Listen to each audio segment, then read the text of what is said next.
Quashing the Electoral Bonds, which was floated by the NDA BJP government, is a very, very severe indictment of the central government. First thing which you must remember, that the BJP was the primary beneficiary of these bonds. And I will tell you the figure which was received was 10,122 crores, nearly 60%, while the main opposition, which is our Indian National Congress, got about 1547 crores, which is roughly about 10%, while Trinamool Congress got about 823 crores, which is about 8% of all the electoral bonds. I say this is a very severe indictment because electoral bonds deals with money. Electoral bonds have financial implications. And when there is indictment of financial impropriety, this is nothing but corruption being slashed, which means BJP was trying to do corruption by the back door. The very electoral bond scheme was very opaque. People did not have the right to know who was contributing and what was the apprehension of everyone, and which the Supreme Court itself has acknowledged. The government had all access to the data, the opposition had none, which means they knew who was contributing not only to their kitty, but they knew who was contributing to the kitty of others. And in this way, it will be interesting now to see who was harassed, who was raided, who was troubled after they had made contributions to the fund, because once the lists are out, we'll be able to analyze the actions which were taken, whether by ED, whether by CBI, whether by Income Tax, or any other agency of the central government. One more fear which we had, and which I had expressed, was these bonds, when you keep them hidden, when you don't reveal, these donations to political parties becomes a backdoor means to buying out political favors, which means, in other words, it's a quid pro quo. I give, you give me back. So this is something which was most feared. I want to know, when the lists get opened out, how many of them genuinely, let us say I go to a church, I go to a temple, I go to any religious place and I make an offering. I genuinely make it because I make it out of my own free will. I think what I think is best to be given. There's nothing which they say you must give this. But we have heard where people were asking figures, percentages, and this was, if you didn't pay up, if you didn't cough up, then you would not get a tender, or you would not get a work order, or perhaps you were thereafter, I would say, hounded, and or perhaps you were discarded. I know that many years back, when Congress was not in power, in Goa, there was a recruitment of DYSPs, and someone approached me and told me they're asking 15 lakhs and they will give a receipt. And this money was being collected in the MAPSA office of a political party. I told that person, if you have the money to lose, you give it. But secondly, and most importantly, if you think of getting on into this service by this dishonest means, never again come back to me. Because should you fall in problem, your money is all sunk. The next question I posed was, if you give the money, how would you give? Check or cash? If you gave it by check, someone gives you as a donation, because that was coming, a receipt was coming, donation for political fund. So, which means it's a donation. You can't give receipt for a job, which means if you don't get, your money is sunk as donation. If you think you are going to go to the court, you are not going to be able to get it. And if you had given cash, there would be a question mark, how did you give the cash? So it's a risk, high risk you're taking. And this is why I now relate this to this electoral bonds. Where is the quid pro quo? We will come to know. Quid pro quo means I give and you give me back in return. And we will also see who was being harassed. Scrapping the electoral bonds, in my view, which Supreme Court has done, is stopping the loot by the BJP. In the petition, the Chief Justice of India, heading the Constitution Bench, read out the two questions. A, whether amendments are violative to the right to information under Article 19(1)(a), and B, whether unlimited corporate funding violates principles of free and fair elections. And on both these points, the Supreme Court has ruled in the positive.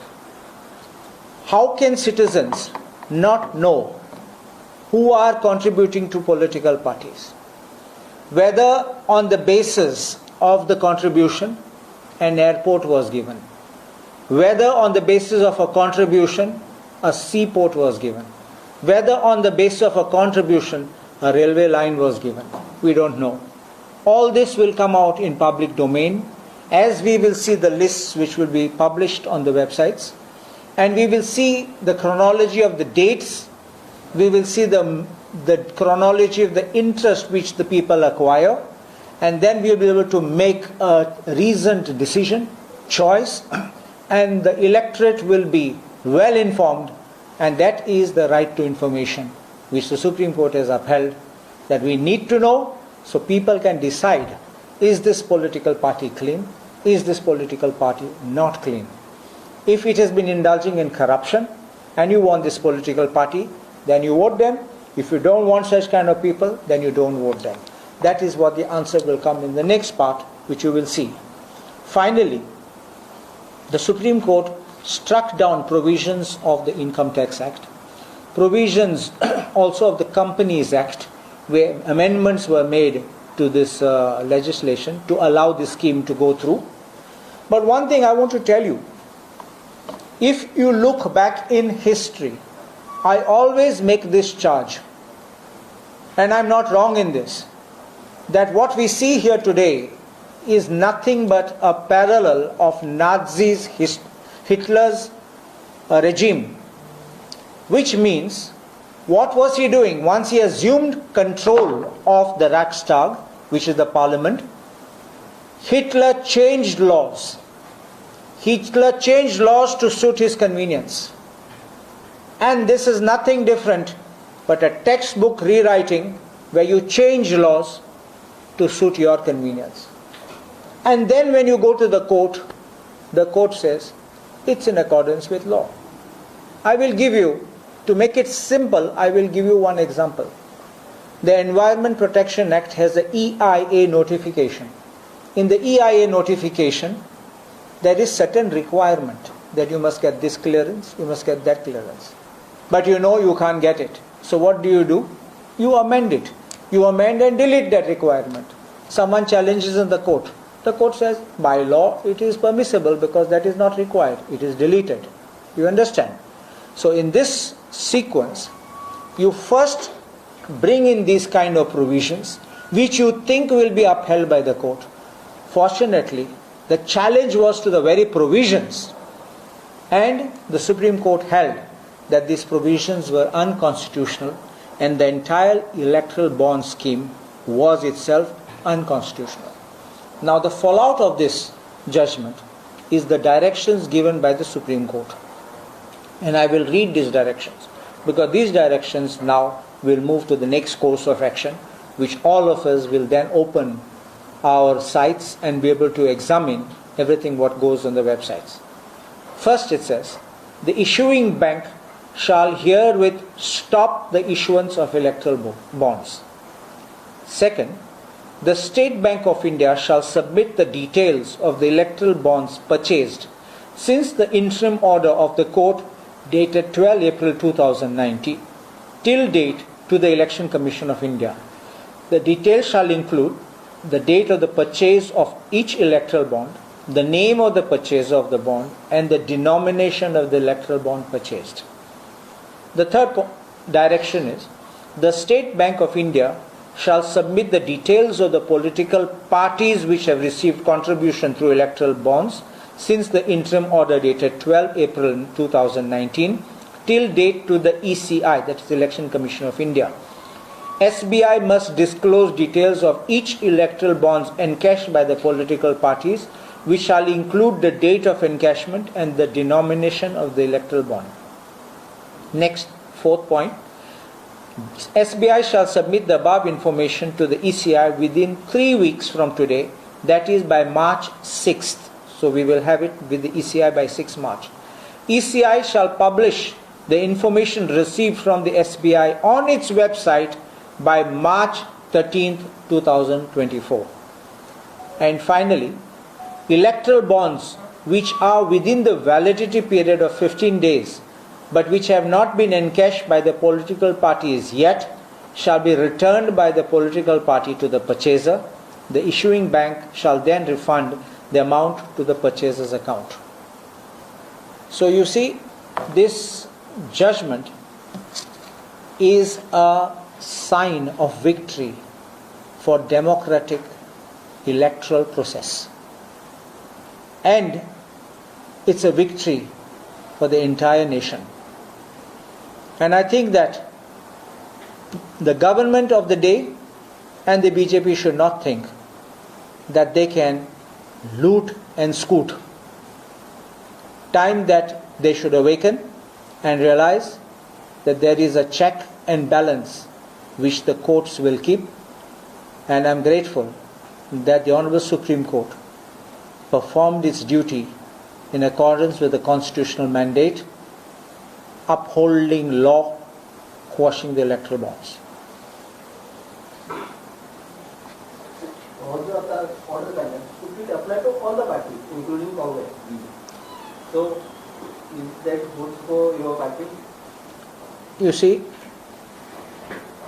who has been the biggest beneficiary? Has been the BJP. How much Congress would have got? Who would have benefited? Very few. So you see, the largest beneficiary, because you had projects coming in thousands of crores, which was definitely not being done by the Congress government. So everything will come out. It will be like the rabbit being pulled out of the hat. Is there any possibility to amend the law? This was the amended law which was called in question before the Honourable Supreme Court. To try to amend this law at this time, I don't think it will be possible. And if the government of India thinks that it can amend the law to overcome the judgment of the Supreme Court, then they have lots to hide. And this bugle which they blow, that we are corruption free and that all other political parties before us were corrupt, will stand exposed. If they are clean, what's wrong to come clean and tell us who gave you all these donations? Why should you run away? Why should you hide?